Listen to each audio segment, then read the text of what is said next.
India da lairiba community radio channel singi manungda Diamond Radio na YouTube da subscriber khwaidagi yamba community radio station oiri. Diamond Radio gi matangda Mami TV gi akhanaba report ama mayam punna meeting taminasi. Akhoi usil leisure from say Khongchom Bazar da laiba Diamond Radio station ni. Diamond Radio station gi program executive Tamo James Haikuzang unabagi tanzam lukjagi. Radio channel asi kumza lisingani tara taret ki January marida official oina hangdokhibani. Telaba matam asida channel asina YouTube ta khwaidagi yamna subscriber leiba mo oire. Hauzik channel asigi subscriber lakh ani ga lising humdra manga leire. Facebook tana mioi lakh ama lising nifu humdoi ga chamnga ga humdra ni pana follow tawri. Facebook ta khwaidagi yamna yengba channel ama su oire. Mioi lakh mari manga radio channel asi nungti numit khudingi tari. Radio channel asi yamna pikna hogdorakhibani. Kumza lisingani taruk adwaida lupa chamnga khakta piba transmitter macha ma pankhatuna Khongzom area gi akoibata taba I pau khara entertainment program khara thaduna icham chamna hogdokhibani. Adubu niyom amagi makhada tawba natabana kumza lisingani tara mari da lepki. Laibak Fabadi Kumza Lisingani Tara Tarukta Hanagi Minister Morangthem Hemanta Thengnabadagi Bahakna Hona Viduna Channel Asi Information and Broadcasting Dagi License Loduna Community Radio Ama Oibaki Chap Chaba Status Adu Fangduna Official Oina Kumza Lisingani Tara Taretki January Marida Hogdokhi Radio Khakta da Sandok Lamba Program Asi Mobile Application Ki Kuthangda Kumza Lisingani Tara Nipan Ki June Kunmapanda Amuk Sandokpa Hokhi Loinana YouTube ki platform da radio ki program sing asi sandokpa yana na bahona ki. Kaina thangda kumza lising ni taramapan gi July kunmapan da YouTube da radio program sing asi live stream tawba hokhi bani haina su Diamond Radio ki program executive James Haikuzam na makhata na fongdokhi. 2006 da ina koi gi ina omle tian thari maming su ina go aina wari sai hujikan je moi gi transmitter masam to radio ga sandok bu ya da jala na ina sum hai da mana SCI da smai to ni transmitter masam di changi hai lupa kyang pi jano hai kan si ampi de ta sani so hum chawang na dum sin ya jane na da matam da ai mo da 500 rupees ka pi wala so hai ro ga to ga di mana ko chen chen bi ra go si transmitter si lang e yam pik pa masam kha adu ko hui car battery ma samjala ga hekta non stop da thawda kilometer manga taruk che dum pha le doini ko masi gi keno se ada hypet sum da main ho ha ma di mai dukan de dum tha le khar le mana ai ngon da pitore then ai thale ai ding sai computer dukan photography videography su to bani na maduge cable network am su to in matam dai sa gi on adagi maduda pulap samjal laga ai tare thabak se to ka dai ho gi car gi battery ma torga 2006 gi 7 8 9 10 11 12 13 harga 14 sai buk torome sahi ju thona yamna nipan mu ki chang jai torome adu hari sidi mi phamdana thorom lau thok tana degi khoi ke ke ta bok to budi nate chumna gi tare pen drive am da se sei khrap chalaga lila khrap chalaga non stop te thabi wane sometimes khoi gi lekai gi sorok ni na khoi ke thian ma cham le mi na second hundom ba gari so ta ho ba degi phau cheng ga ji khoi gi ta ho ba le ho ba thamam ba sing je dong lau thok pa da khun mo khot pa to ba yawe hal man sig am pothare khole na mahabharat adi kari kari ga matam do paktha da thai hai tare yamna niyom dina te license na te after 2 years later kan de khoi gi Hanagi Minister Oibiramba Morangthem Hemanta si thengnare then magi mafam ni khoi no jik tawjari Khongjom War Memorial Trust na mafam si wide ni haitare yam seng na hakanda adu mana kathopi bani mafam du Manipur miam si goina kathopi ka sit tawru lo si tawru si smai tawru si haidana mana matam du da khoi gi chendana khoi gi Delhi do ko chen bi den haitare ne si mayam si gi thabak si mana loi na tawre ai tawgen tawdana then Manipur miam du mana sinare adu matam di 2016 da sinabani adu 16 se I cannot open the ice a hapopa, a purpose late about Haitare, don't know more can they sit hooks to the Togigi 2016 gi November 14 the Popa later, then Apopa later Matungida.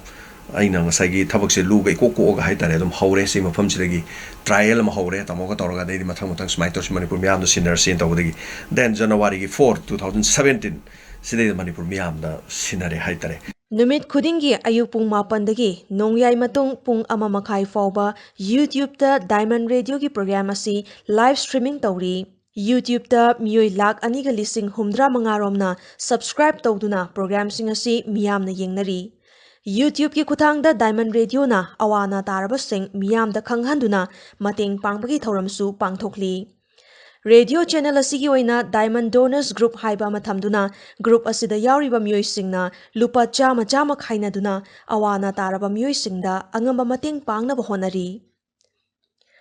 Diamond radio की दमक कथोपीरबा मोरांगथेम हेमंत की लोइनबी लैखिद्रबी doctor प्रतिताना मंगजरंबा मंगलान की मतुंग इन्ना diamond radio की campus असिदा hospital अमा लिंखतुना अनाबसिंग Lemna लायंगनबा honorary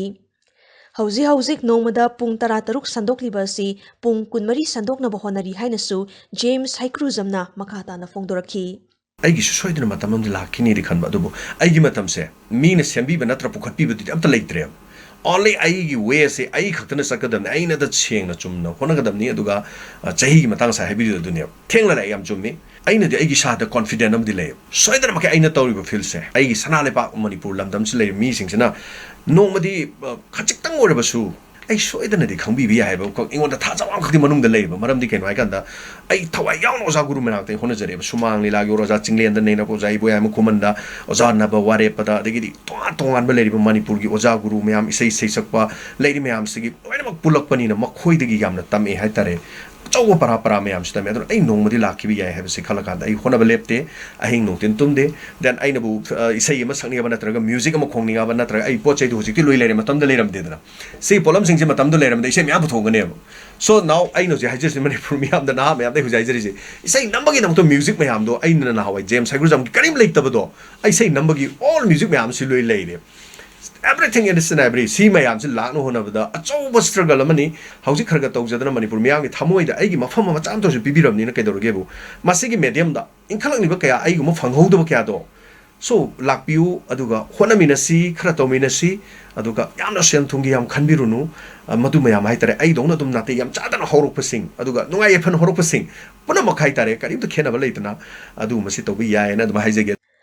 diamond radio channel असी खोंगजोम वार memorial trust की मखादा हानगी मिनिस्टर एम हेमंतना लम कथोक्तुना रेडियो चैनल असी मपुंग फाना चलाइनबा होनरखिबनी हौजिक्ति रेडियो चैनल असी इंडिया की कम्युनिटी रेडियो सर्विस की रेटिंग दा 1 दगी 10 फाउवी मनुंगदा लैरे हौजिक्ति रेडियो चैनल असी इंडिया की कम्युनिटी रेडियो सर्विस की रेटिंग दा 1 दगी 10 फाउवी मनुंगदा लैरे YouTube ता ख्वाइदगी यामना सब्सक्राइबर लेबा अमदी Facebook ता ख्वाइदगी येंगबा कम्युनिटी रेडियो चैनल अमा ओइबा ngamle रेडियो चैनल असिगी मपुंग ओइबा थौदांग लौरिबा जेम्स हाइक्रूजम माइथोंग यामबा मियामना पामनबा रेडियो जॉकीनी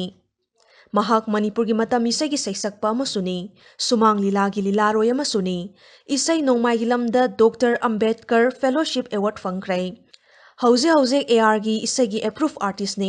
महाक सुमांग कुमहै की ओइना मणिपुर स्टेट कला एकेडमी ना अवार्ड अनिरक पीदुना इकाई खुमनखरबा मणिपुर की ममिंग लेरबा आर्टिस्ट ने थागचरी मामी टीवी याम नुंगाइजें असि डायमंड रेडियो दा लेंशन बिरक्तना हाय तारे डायमंड नंग असि मणिपुर मियाम की दमक थोन होनजरिबा खरसे मसिबु हेना खंगहननबगी दमक अखोगी हाय तारे डायमंड की तौजरीबा पुनमक असि मामी टीवी ना अमुक हेना खंगनगदौरे मसिगी अमु हेना थागचरी मरमदी अखोन होनजरिबा पुनमक से मनुंगी तौजरीबा मयाम पुनमक सिंग सिगी प्रोग्राम सिना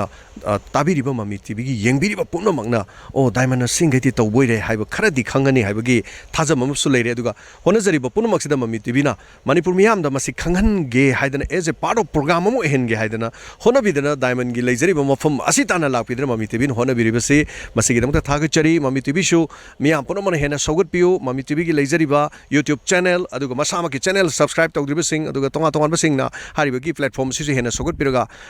मियंग ताबियु हेना ममी टीवी सौगतपियो हाइजबा वाफम से डायमंड रेडियो दगी सो हाइजरी थागचरी मणिपुर अखोगी ममी टीवी की टीम पुनमक अदुगा ngasi lakpiribe chena anisu thagachari video journalist लाइक कांतगलुइना ममी टीवी की दम पौदम जरिबा जॉर्ज पासस पति मेयम diamond radio station Khongjom Thoubal district